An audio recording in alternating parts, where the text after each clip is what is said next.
on aura beaucoup aimé ce côté de la ville. Il est beaucoup plus calme, ça ressemble un petit peu à une marina. Et on voit qu'il y a quand même une partie historique qui est vraiment très importante à Busan. 부산 여행하는 도중 부산의 매력에 푹 빠져들었다는 한 외국인. 한국인 특유의 정겨운 문화가 온몸에 그대로 전해진다며 기뻐하기도 하는데요. 프랑스에서 온 노린과 미카엘은 12년 동안 세계 곳곳을 여행하며 각 나라의 문화와 삶을 경험하는 부부인데요. 세계 일주를 하며 다양한 삶과 문화를 경험하고는 본인들의 시야가 더욱 넓어졌다고 말을 하죠. 이번에 방문한 곳은 부산이었는데 이곳에서도 본인들의 시야가 엄청 넓어졌을 뿐만 아니라 잊지 못할 추억을 가득 만들었다고 하는데요. 과연 전 세계를 돌아다닌 여행자의 시선에서 봤을 때도 부산이 인상 깊었던 이유는 무엇이었을까요? 부산에 도착하자마자 방문한 곳은 바로 자갈치 시장이었는데요. 점심을 먹을 시간에 부산에 도착한 것도 있지만 신선한 해산물을 경험하고 싶은 마음에 가장 먼저 향한 곳이었다고 하죠. 로린과 미카엘은 전복과 장어를 고르고 위층에 올라가서 식사까지 하고는 아주 만족스러운 경험이었다고 하죠. Riz blanc. Donc voilà, ça fait vite des prix qui peuvent être un petit peu chers. Nous en tout, on en a eu pour 40 000 won de produits frais et on en a eu pour 22 000 won en plus du restaurant. Sachant que le commerçant nous a offert en plus des coquillages qui étaient vraiment très bons, qui ont été juste cuits à la vapeur. Donc ça avait vraiment toutes les saveurs et je vous invite vraiment à aller là parce qu'il y a les produits frais, on ne peut pas faire plus frais. 사실 두 사람은 시장에 도착하자마자 눈이 돌아갔다고 하는데요. 프랑스에서는 고급 식자재로 불리는 다양한 해산물들이 아무렇지 않게 가게 바구니에 올려져 있는 모습에 문화 충격을 받았다고 하죠. 프랑스에서는 각종 해산물의 가격대가 높아서 특별한 날이나 기분을 내고 싶은 날에 마음을 먹어야지 먹을 수 있는 수준이라고 하는데요. 하지만 부산의 해산물이 엄청 싸고 신선해서 부산에서의 첫 끼를 맛있게 해결해 즐겁게 일정을 시작한다며 기뻐하죠. 자갈치 시장을 나오고 나서는 비프 광장으로 이동했는데요. 주변 곳곳에 영화와 관련된 요소가 가득하고 옆에는 길거리 포장마차가 있고 이른 시간이지만 사람들이 많아 활기찬 구역이라 마음에 든다고 얘기를 하죠. On commence notre après-midi en allant à Beef Square. Alors comme vous pouvez le voir, il y a énormément d'éléments autour tout simplement des films et du cinéma.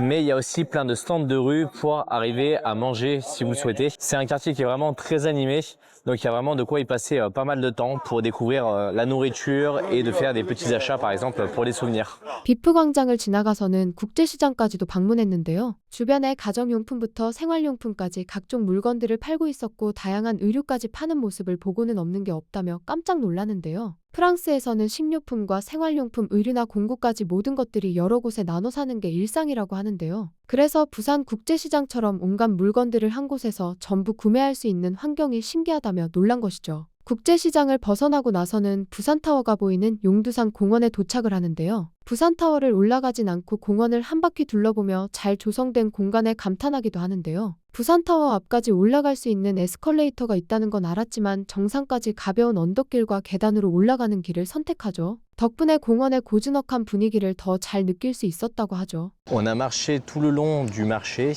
Et on est tombé sur le parc de Yongdusan, que vous pouvez voir là juste derrière moi. Ce parc, il est assez connu tout simplement pour la grande tour que vous avez ici, qui est une des tours qui permet d'avoir une belle vue sur Busan. Alors le ticket pour cette tour-là, c'est 12 000 won. Nous, on va pas forcément monter, on va se balader uniquement dans les jardins. Les jardins sont vraiment très jolis et pas franchement besoin de prendre l'escalator pour arriver à monter. Il n'y a qu'une centaine de mètres à marcher et quelques escaliers, donc n'importe qui est capable de le faire. 공원을 나선 다음에는 감천문화마을을 둘러보기 위해 버스를 타고 이동하기로 하는데요. 버스 정류장에서 버스를 기다리면서 부산은 복지 차원에서 사람들을 많이 배려한다는 걸 느낄 수 있었다고 하는데요. Dans l'échange qui change à Busan, vous avez par exemple ici des bancs, des arrêts de bus qui sont tout simplement chauffants. Donc quand vous asseyez dessus, c'est vraiment très agréable. Et après, dans le métro, on a également un appareil pour mesurer les décibels et ça permet de voir si le bruit dans le métro est vraiment élevé ou si c'est plutôt assez calme. Et c'est assez surprenant parce qu'on est aux alentours des 60 dB. Donc c'est quand même globalement assez agréable, c'est assez calme le métro en Corée du Sud. 유럽도 대중교통이 잘 갖춰져 있는 편이지만 한국처럼 버스를 기다리는 동안 몸을 녹일 수 있는 온열 벤치나 지하철 소음을 실시간으로 확인할 수 있는 시스템은 흔하지 않다고 얘기를 하는데요. 사소한 차이일 수 있지만 이런 작은 차이가 있고 없고는 엄청 체감이 크게 느껴진다고 얘기를 하죠. 감천문화마을에 도착하고는 버스를 타고 작은 언덕 정상에서부터 걸어오며 여유롭게 마을을 구경했다고 하는데요. 정상에서 다양한 색의 지붕으로 덮여있는 마을 전경을 보기도 하고 벽화를 보고 골목 사이에 있는 아름다운 색들이 가득해서 한참을 걸었지만 힘든지도 몰랐다고 하죠. 마을을 한번 둘러본 다음은 일몰을 보기 위해 버스를 타고 송도해수욕장으로 이동하는데요. 두 사람의 뒤로 커다란 백사장과 선착장까지 보이면서 탁 트인 풍경에 부산이 더 마음에 들었다고 하는데요. 숙소로 돌아가는 길에는 인공폭포도 보고 스카이워크도 걸어보면서 아름답게 꾸며진 부산 해변가를 만끽했다고 하죠. On aura beaucoup aimé ce côté de la ville.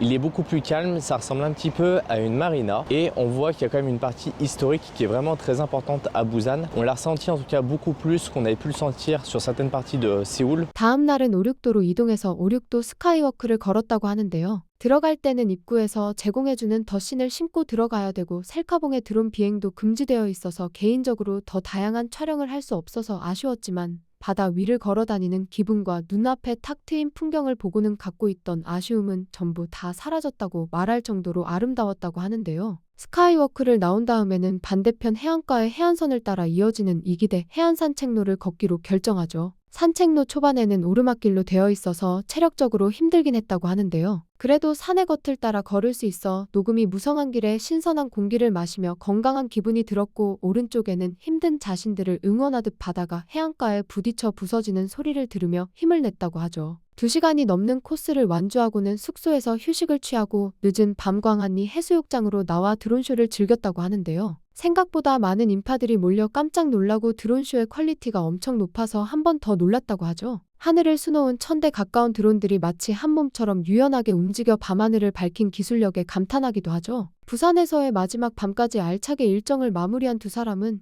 이번 여행이 단순히 아름다운 풍경을 구경한 여행이 아니었다고 말하는데요. 신선한 해산물을 직접 고르고 맛보던 자갈치 시장부터 활기 넘치는 비프광장과 국제시장, 알록달록한 감천문화마을, 송도의 노을과 오륙도 그리고 이기대 해안산책로까지 부산 곳곳을 걸으며 두 사람은 도시가 가진 다양한 얼굴을 직접 경험할 수 있었다고 하죠. 특히 부산은 어디를 가든 바다와 도시 그리고 사람들의 삶이 자연스럽게 어우러져 있는 곳이었다고 하는데요. 오래된 골목에서는 부산의 역사가 느껴졌고 잘 정비된 공원과 산책로에서는 시민들을 위한 세심한 배려가 전해졌으며 대중교통과 편의시설에서는 한국 사회가 일상 속 작은 부분까지 얼마나 신경 쓰고 있는지를 실감했다고 말합니다. 두 사람은 세계 여러 나라를 여행하면서 아름다운 도시들은 많이 봤지만 부산처럼 항구 도시 특유의 정취와 현대적인 편리함 그리고 사람 사는 온기가 함께 공존하는 도시는 흔치 않았다고 이야기하는데요. 화려한 관광지만 둘러보는 것이 아니라 시장에서 현지인들과 어울리고 버스를 타고 골목을 누비며